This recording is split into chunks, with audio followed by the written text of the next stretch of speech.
বিশ্বাস করুন ম্যাডাম, সঙ্গীতা দিদিভাই, আপনাকে আমি বলছি, ম্যাডাম বলতে খারাপ লাগছে, দিদিভাই বলি।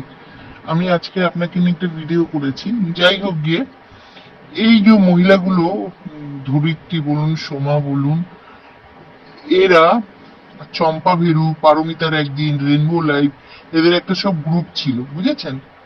আর এই গ্রুপের বিরুদ্ধে আমি আরো একজন দুজন প্রতিবাদ করতাম। আর এখন সম্পূর্ণভাবে আমি মীনাক্ষী আপনার পাশে আছি, শুধু এই চম্পা ভীরুকে আমরা শাস্তি দিতে চাই, বিশ্বাস করুন। তবে ম্যাডাম, ওই ধরিত্রী, সোমা অল্ট যেভাবে লাইভ করে, খুব বিচ্ছিরি ভাবে লাইভ করে, মুখের ভাষা বের করে, এবং সীমাও তাই। এটা কি বলুন তো, আপনার একটা যে সুনাম সেটাই না ওরা নষ্ট করে দিচ্ছে। এই কিছুক্ষণ আগে মীনাক্ষী কিন্তু একটা ভিডিও করেছে যে ওদেরকে নিয়ে আর যেন কোনো কথাবার্তা না হয়। তাহলে মানুষ তাহলে এই জন্য ভাবছে যে কোনো এদের কোনো ওয়েট নেই বা কিছু। আপনাকে বলছিল বলেই আমি কালকে একটা রাত্রিবেলা ভিডিও করে আজকে সকালে ছেড়েছি। আমার খুব খারাপ লাগছিল। এই মহিলাগুলো না, কোনো সেন্স নেই, বিশ্বাস করুন।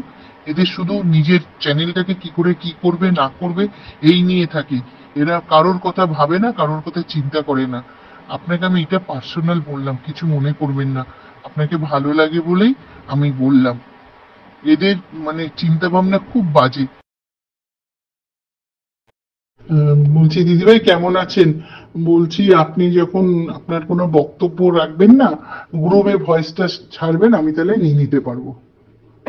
হ্যাঁ, এটাই বলার ছিল।